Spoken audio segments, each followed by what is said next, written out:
சின்னஞ்சிறு குழந்தைகளா, இன்னைக்கு நாம ரொம்ப ரொம்ப அழகான ஒரு கதையை பார்க்க போறோம். இது ஒரு வினோதமான உயிரினத்தை பத்தின கதை. அந்த காலத்துல ஒரு அடர்ந்த காட்டுக்குள்ள எல்லாரும் பயப்படுற மாதிரி ஒரு விசித்திரமான ஜீவன் வாழ்ந்துகிட்டு வந்துச்சு.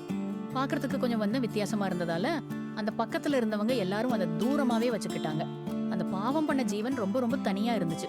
யாராவது தன்னை பார்க்க வந்தா கூட பயந்து ஒளிஞ்சுக்கும். ஒரு நாள் அந்த காட்டுக்கு ஒரு சின்ன பொண்ணு விளையாட வந்துச்சு. மத்தவங்க எல்லாரையும் மாதிரி இல்லாம அந்த பொண்ணுக்கு அந்த வினோதமான ஜீவனை பார்த்ததும் பயம் வரல. அது பார்க்கறதுக்கு பரிதாபமா தனியா இருக்கிற மாதிரி அவளுக்கு தோணுச்சு. அந்த பொண்ணு மெதுவா அந்த ஜீவன் கிட்ட போனா, பயப்படாம ரொம்ப அன்பா அதை பார்த்து சிரிச்சா. தன்னை பார்த்து ஒருத்தவங்க அன்பா சிரிக்கிறத அந்த ஜீவன் அது வரைக்கும் பார்த்ததே இல்ல. அந்த பொண்ணோட கண்ணுல இருந்த அன்பையும் கருணையையும் அந்த ஜீவனால உணர முடிஞ்சது. அந்த பொண்ணு பக்கத்துல இருந்த ஒரு அழகான பூவை பறிச்சு அந்த ஜீவன் கிட்ட கொடுத்தா. அந்த ஜீவன் தயக்கத்தோட அந்த பூவை வாங்கிக்குச்சு. அந்த நிமிஷத்துல இருந்து அந்த ஜீவனோட மனசு கொஞ்சம் கொஞ்சமா மாற ஆரம்பிச்சது. அந்த பொண்ணோட அன்பு அதுக்கு புது நம்பிக்கையை கொடுத்தது. அந்த பொண்ணு தினமும் அந்த ஜீவனை பார்க்க போனா. ரெண்டு பேரும் சேர்ந்து விளையாண்டாங்க, சந்தோஷமா இருந்தாங்க. அந்த பொண்ணோட அன்புனால அந்த ஜீவன் தன்னந்தனியா இல்லைன்னு உணர ஆரம்பிச்சது. அதுக்கு தைரியம் வந்துச்சு. கொஞ்ச நாள்ல ஊர்க்காரங்க அந்த பொண்ணும் அந்த வினோதமான ஜீவனும் சந்தோஷமா விளையாடுறத பார்த்தாங்க.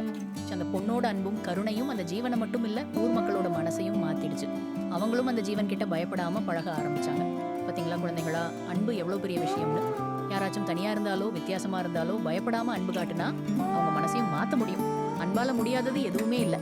அதனால எல்லாரையும் அன்போட பாருங்க, சந்தோஷமா இருக்கு.